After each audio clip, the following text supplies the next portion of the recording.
কতটা আটা নেবো গো বড়দি? কটা রুটি করবে? নতুন করে জিজ্ঞাসা করার কি আছে? যা করিস তাই করবি। বা তুই যদি না খাস তাহলে সেই অনুযায়ী কম নিবি। শুধু শুধু খাবার নষ্ট করার তো কোনো মানে হয় না।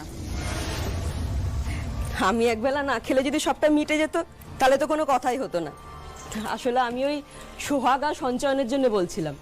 ওরা তো দুজনে বেরিয়েছে, ও বাড়ি যাবে নিশ্চয়ই, আর ও বাড়ি গেলে তো আর না খেয়ে ফিরবে না, সেই জন্যে। নতুন সুখী দম্পতিরা বেরোলে বাইরে থেকে খেয়েই আসে, এটা আবার জিজ্ঞাসা করার কি আছে? হ্যাঁ, ঠিকই বলেছ। আসলে আমাদের বাড়ির দম্পতিদের তো আর কপালে সুখ সয় না, না, সেই জন্যে। কি বললি? না না, তুই আজকাল বড্ড বড় বড় কথা বলছিস কিন্তু। তোর কি ভয় ডর সব চলে গেছে নাকি? আর সুখ সয় না মানে কি বলতে চাইছিস তুই? সুখ সয় না নাকি তুই কারোর সুখ সহ্য করতে পারিস না? এই বিষ কি সত্যি সব জ্বালা যন্ত্রণা শেষ করবে, নাকি এই বিষে জ্বালা আরো বাড়বে? কিন্তু যদি না মরে তাহলে বিষে বিষে বিষক্ষয় হয়ে যাবে না তো?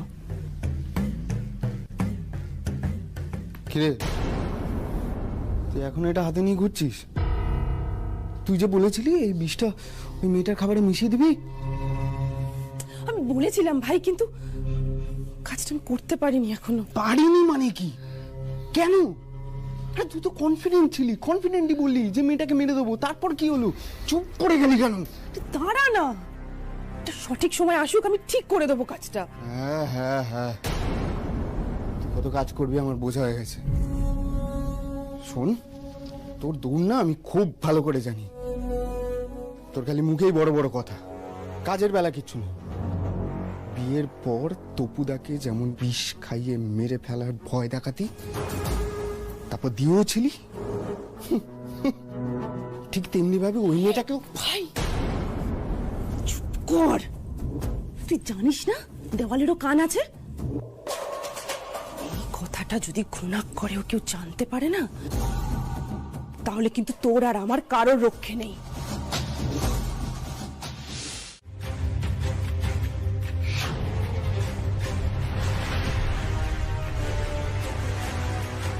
ব্যাস হয়ে গেল, সব সাহস বেরিয়ে গেল। এই, আমি না জানতাম তুই কিচ্ছু করতে পারবি না। তুই যদি না করতে পারিস আমায় বল, আমি করছি। দেখ ওটা দেখ। তুই শান্ত হতো, রাগের মাথায় তুই কিছু করিস না। ভাই তুই ভুলে যাস না, ওই সোহাগের কাকি কিন্তু পুলিশ। একবার যদি কিছু হয় না ওই মেয়েটার, আমাদের বাড়ি শুদ্ধ সবাইকে একবারে জেলে নিয়ে যাবে। আমি অত পরোয়া করি না। ওই মেয়েটাকে না আমি আর এক মুহূর্ত এই বাড়িতে সহ্য করতে পারছি না। ওর মায়ের জন্য তো এমনি আমার সবকিছু বরবাদ হয়ে গেছে। ওই মেয়েটা যতদিন এই বাড়িতে থাকবে ততদিন আমার অসুবিধা আরো বাড়বে। আমি ওই মেয়েটাকে শেষ করব, ওকে অন্তত। ভাই শান্ত হ, আমি তোকে বলছি তুই একটু শান্ত হ। দেখ, তাড়াহুড়ো করে যদি কিছু করতে যাস তাহলে তোকে কিন্তু আমরা কেউ বাঁচাতে পারবো না। যাই হয়ে যাক, আমি আর বরদাস্ত করবো না ওই মেয়েকে। দে ওটা দে তো। এই না বলছি, ছাড় দে। ছাড়।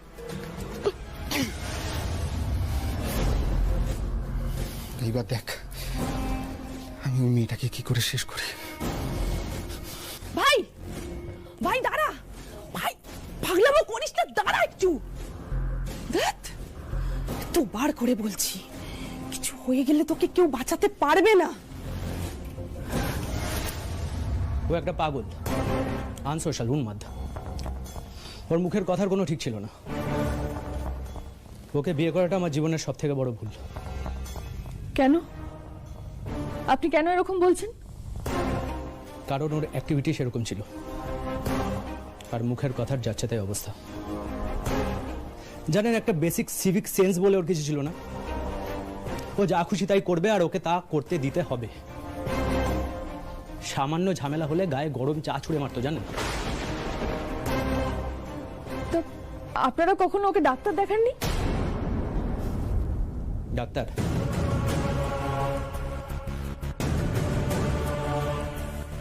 ওর মানসিকতায় সমস্যা ছিল। ও ছিল ক্রিমিনাল মাইন্ডেড। জানেন, ও কথায় কথায় বিষ খেয়ে দেওয়ার হুমকি দিত। একবার তো খাবারের মধ্যে বিষ মিশিয়েও দিয়েছিল।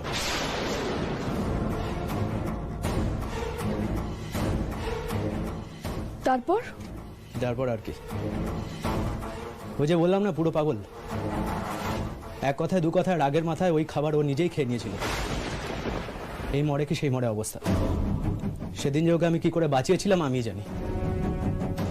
তারপর সেখান থেকে ওকে বাড়িতে দিয়ে এসেছি, আর নিতে যাইনি।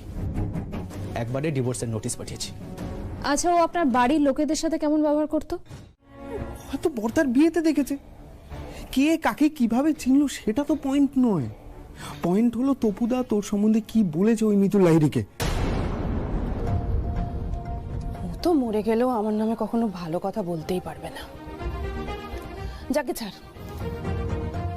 ভাই, এটা বলতো যে সোহাগের মা ওই অফিসে কি করে পৌঁছালো?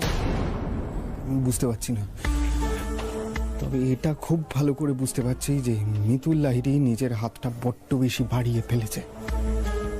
যে কোনো দিন তোর ঘাড় চেপে ধরবে। তুই ফাঁসলে আমিও ফাঁসবো। তারপর এক এক করে আমাদের সবাইকে সরিয়ে দিয়ে আমাদের বাড়িটা ওই লাহিড়ি বাড়ি হাতিয়ে নেবে। সেই জন্যই আমাদের ফ্যামিলির সমস্ত খুঁটিনাটি জানতে ওরা একেবারে তপেন্দু অবধি পৌঁছে গেছে। শুধু তপুর অফিসেই যায়নি ওরা। ওরা চন্দ্রানীর ব্যাপারে খবর নেওয়ার জন্য ওদের এলাকার থানাতেও গেছিল। চন্দ্রানীর পিস্তুত দিদি চন্দ্রানিধির অসুস্থ হওয়া, আমাকে জেলে পাঠানো, এই সব কিছু করে কেউ তার নিজের পথে সমস্ত বাধা সরাতে চাইছে। গুগলিকে কোনো বড় বিপদে ফেলতে চাইছে। শোনো, তোমাদের দুজনের কাছে আমার একটাই রিকোয়েস্ট, আমাকে যতক্ষণ এখানে আটকে রাখা হবে আমার মেয়েটাকে দয়া করে একটু দেখে রেখো। তোমাকে কেউ আটকে রাখবে না, তোমার মেয়েকে তুমিই দেখবে। কেন এসব কথা বলছো? আরেকটা কথা, এই সব কিছুর জন্য গুগলি জানতে না পারে। হ্যাঁ, মনোরমাদি বলছিল ওর শরীর ভালো নেই, ওর মন ভালো নেই। তার মধ্যে ও যদি এই সব কিছু জানতে পারে ও শরীরটা আরো খারাপ করবে, ও খুব ভয় পেয়ে যাবে। আচ্ছা প্লিজ। একটা কথা যেন ওর কানে না যায়। মিতুল, ঠিক আছে আমি গুগলিকে বলবো না, কিন্তু ও ফোন করলে তখন কি বলবো? চলুন মিসেস লাহিড়ি, আপনাকে আমাদের সঙ্গে ইন্টারোগেশন রুমে যেতে হবে। আচ্ছা আমাদের একটু টাইম দিন। এক মিনিট। শুভ এদিকে আয়। ফোন তুললো? আরে ফোন করছি ধরছেই না, আমি বুঝতেই পারছি না কোথায় আছে কি Try কর। দাঁড়া একবার ট্রাই করছি। একটু প্লিজ।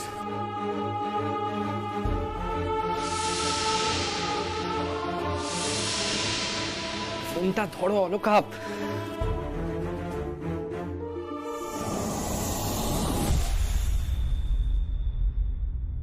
এদিকে এত বড় একটা কাণ্ড ঘটে গেল, আমি কিচ্ছু জানতে পারলাম না।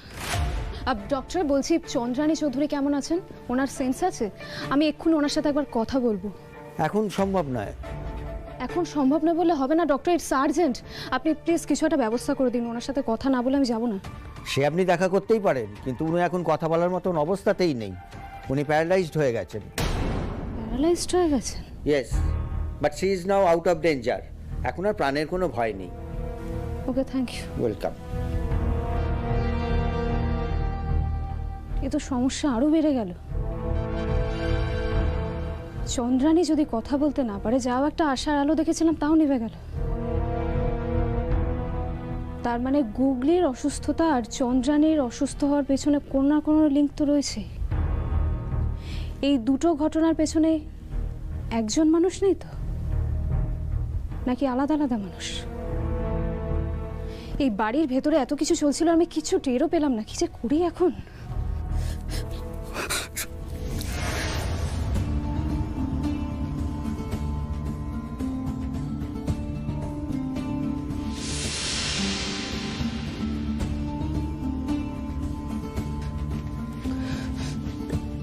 মা, ও মা, ও মা, মা তুমি ওঠো না মা। ও মা, মা তোমার যে এই অবস্থাটা করেছে না, তাকে পুলিশ শাস্তি দেবে মা। তুমি শুধু একবার নিজের মুখে সবটা বলো। একবার উঠে যাও। ও মা, ওঠো না একবার। ও মা, জানো ওরা না মিতুল আন্টিকে ধরে নিয়ে গেছে। আমি জানি মিতুল আন্টি কিছু করেনি, মিতুল আন্টির কোনো দোষ নেই মা। শ্রীতমা কি কিছু জানে? তাহলে ও নিজে থেকে কিছু বলছে না কেন? মিতুল আন্টিকে ভাসানো হচ্ছে।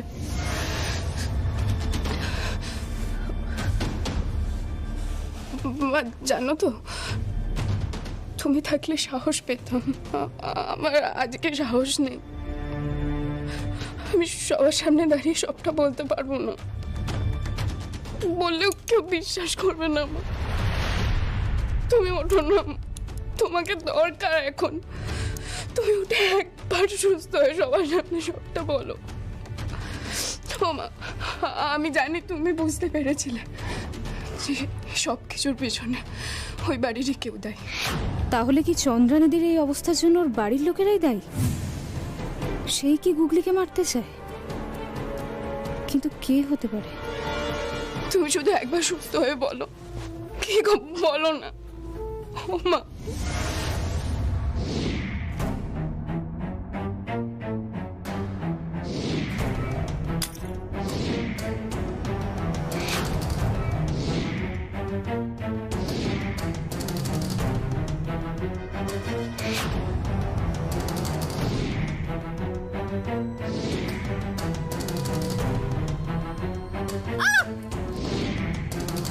কাকে ছেড়ে কাকে বাদ রাখবো? সুতীর্থ, মনোরমাদি, সুপ্রতীকদা, মঞ্জুষা, সবার কাছেই নিজের নিজের মোটিভ আছে। এরা কি চারজনেই একসাথেই প্ল্যানটা এঁটেছে, নাকি যে যার নিজের মতো করে ছক সাজাচ্ছে? কিছুই তো বুঝতে পারছি না। নাকি এমন কেউ পুরো ব্যাপারটা করেছে যাকে প্রথম থেকে সন্দেহের মধ্যেই রাখিনি? ভাবতেই পারছি না যে এই বাড়ির মধ্যে কেউ এরকম কাজ করতে পারে। আচ্ছা, মিতুল কোথায়? ও ঠিক আছে তো? আমি একদম ঠিক আছি দাদা।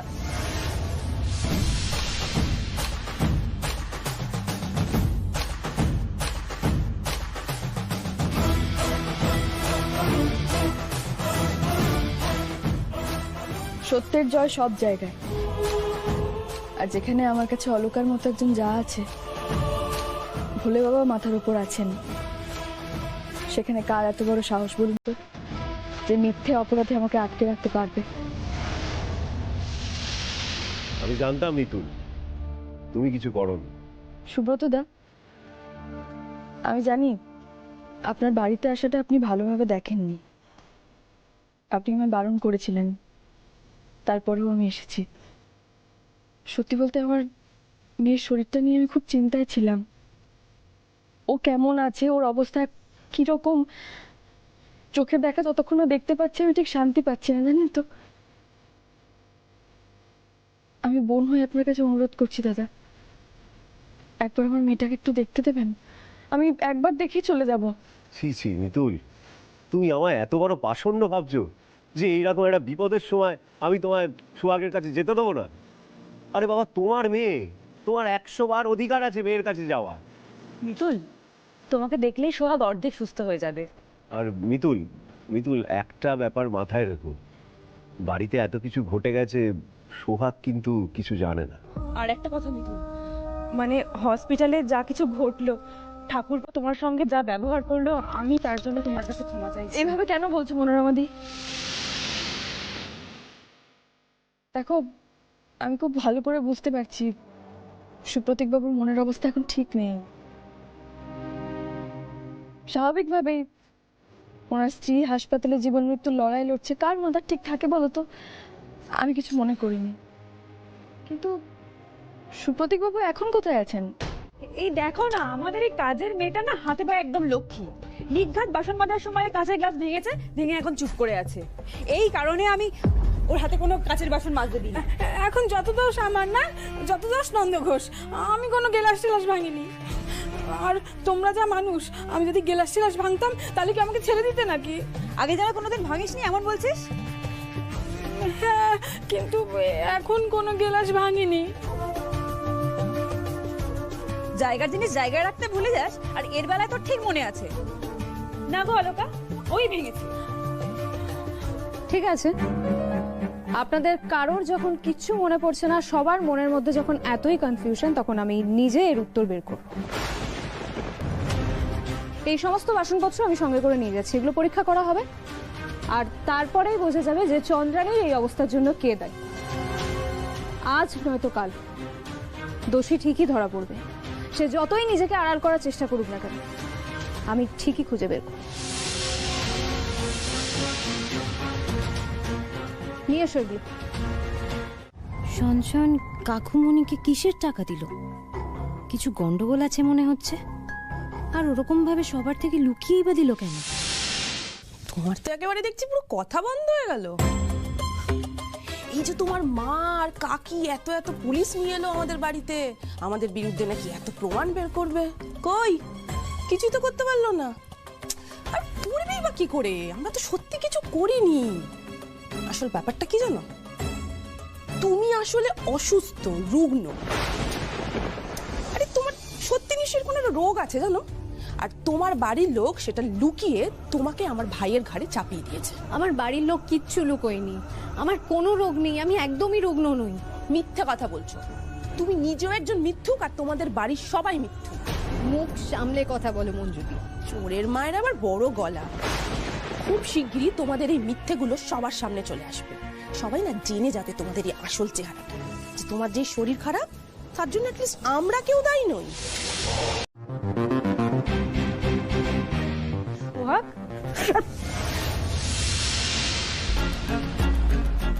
আরে সোহাগ মা, তুমি ওখানে দাঁড়িয়ে কি করছো?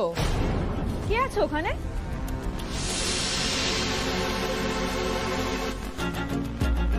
সোহাগ মা, কে ছিল জানলে? কোথায় মা? কেউই তো ছিল না। না, কাউকে যেন দেখলাম মনে হলো। না না মা, কেউই নেই, আপনি ভুল দেখেছেন।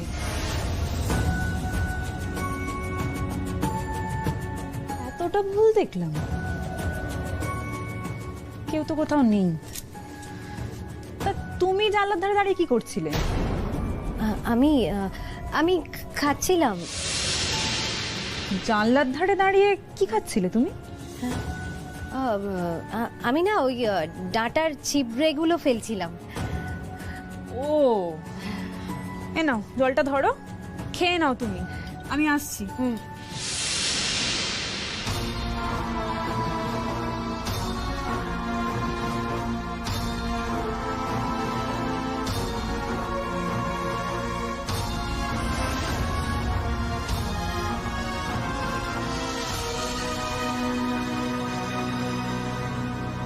ভোলে বাবা, আমার মেয়েটার কোনো বিপদ হতে দিও না ভোলে বাবা।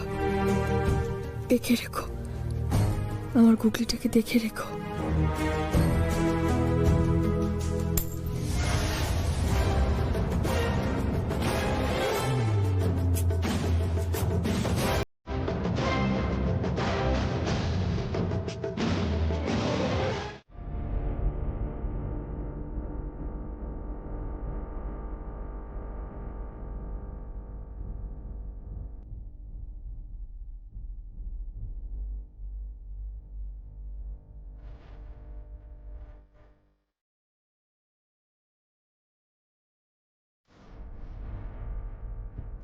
কিছুই বুঝতে পারছি না ভোলে বাবা, কার উপর বিশ্বাস করব এ বাড়িতে? এক একবার এক একটা মানুষের উপর বিশ্বাস করছি, আর সেই বিশ্বাসগুলো এক এক করে ভাঙছে। পর মুহূর্তে ওই মানুষটাকে নিয়েই সবচেয়ে বেশি সন্দেহ হচ্ছে। কারা করছে এটা? আমার বিয়ের পর থেকেই কি এই বাড়িতে এমন হলো, নাকি আগেও এমনটাই হতো? এ বাড়ির কেউই হয়তো ভরসার মানুষ নয়। আমরাই প্রথমে বুঝিনি, এখন ভরসা করে বুঝতে পারছি। সোহাগ, সোহাগ, দুপুরের ওষুধগুলো খাওনি তো? হ্যাঁ, আচ্ছা এরকম করলে চলবে? সুস্থ হতে হবে তো।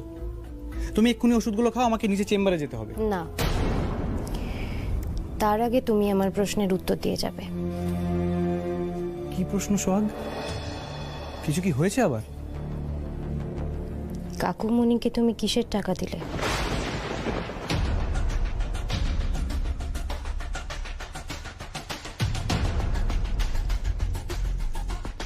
আমাকে কিছু লুকোনোর চেষ্টা করো না সঞ্জয়। অন্য কেউ সেটা খেয়াল না করলেও আমি কিন্তু দেখেছি সকালে ওটা কি হয়েছে। তুমি কিসের টাকা দিলে কাকুমণিকে, আর ওইভাবে লুকিয়েই বা দিলে কেন?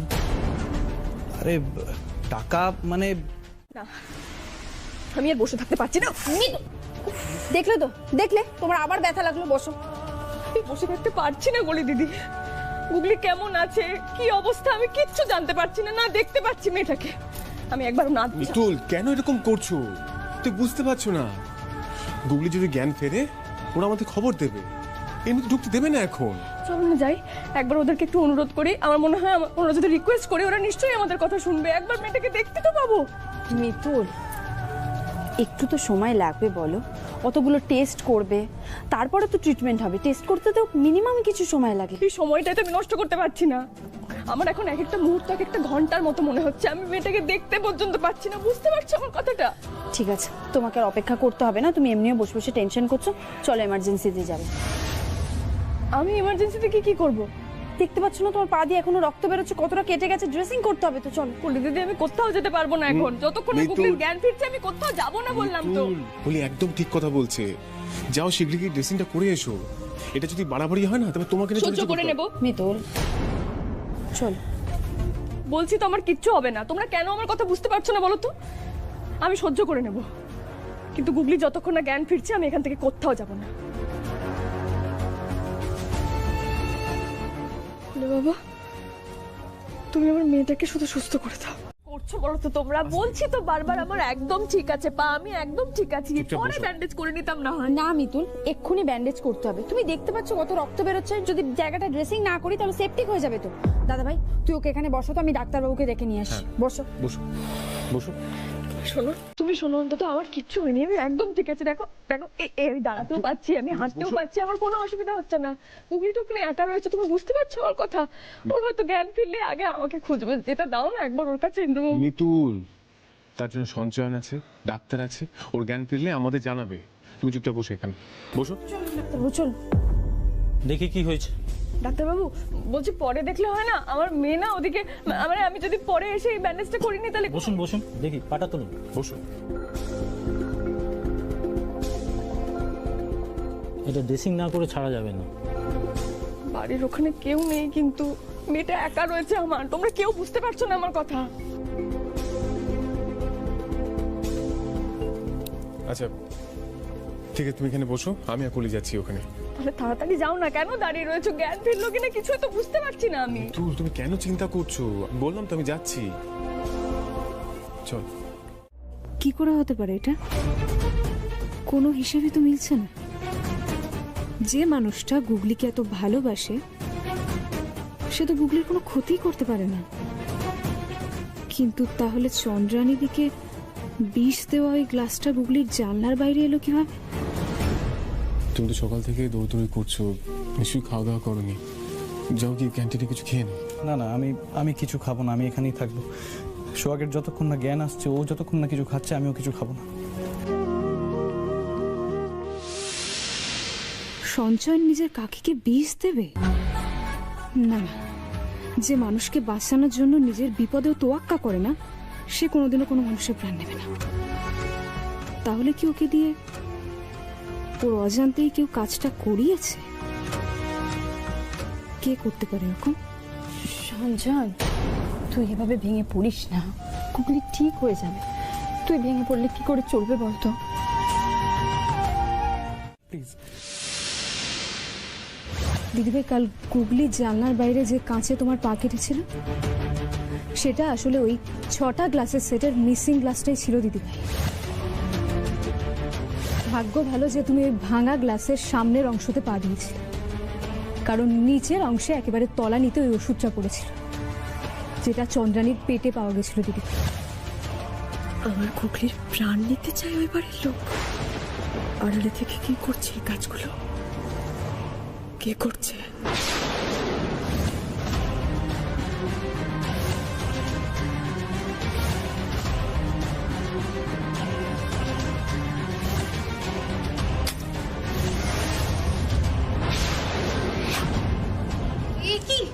কি করে ভাঙলো?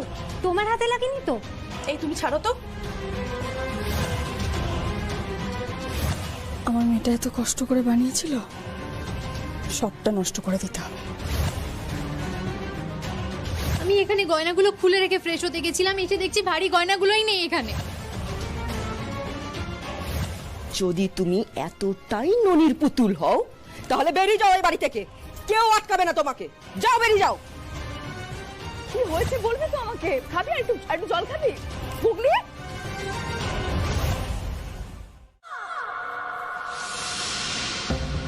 বলে বাবা, আমার গুগলিকে রক্ষা করো। তোমার কাছে আমার মেয়ের প্রাণ ভিক্ষা চাইছি আমি। ওর যেন কোনো ক্ষতি না হয়। আমার গুগলিকে বাঁচিয়ে দাও বলে বাবা।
সোহাগ, গুগলি গুগলি গুগলি গুগলি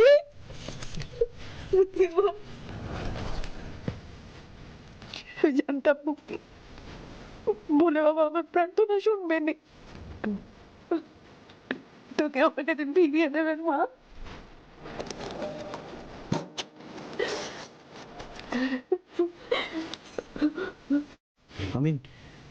আমি নিজে কোনোদিন এসবে বিশ্বাস করতাম না, কিন্তু আজ নিজের চোখের সামনে দেখলাম যে প্রার্থনার জোর কত। আমি সবাই